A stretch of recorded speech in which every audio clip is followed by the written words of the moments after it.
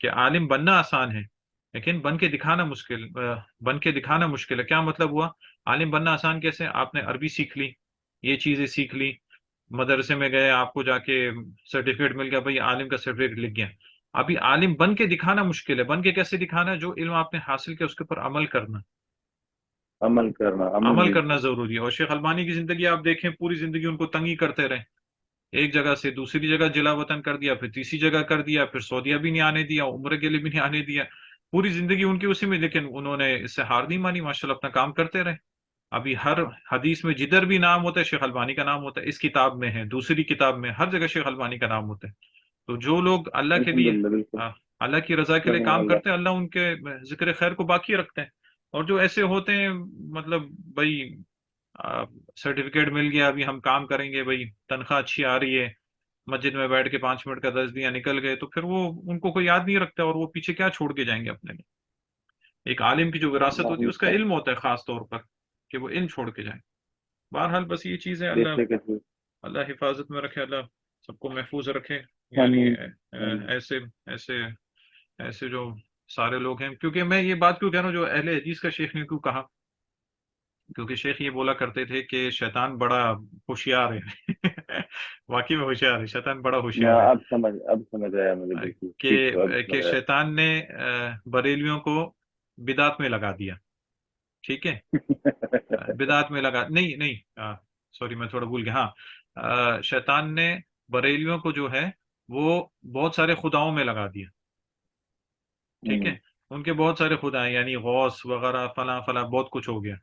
اور دیوبندیوں کو یہ بہت سارے رسول شیخ ایسا کچھ کہا کرتے تھے، رسولوں میں لگا دیا. ہوں. کیا لگا دیا؟ کیونکہ ان کی کچھ کتابوں میں آتا ہے ایسے کہ رسول آئے، انہوں نے ہاتھ پھیرا، اور اپنے لوگوں کو بھی انہوں نے اتنا مقام دیا. جب آپ ان کی کتابیں پڑھیں گے تو ان کتابوں میں یہ ہے، دیوبندیوں کی ایک مشہور کتاب ہے جس میں ان کے 12 علماء نے وہاں پہ سائن کر کے لکھا ہے کہ یہ ہمارا عقیدہ ہے، اور اس میں عجیب عجیب چیزیں لکھی گئی ہیں.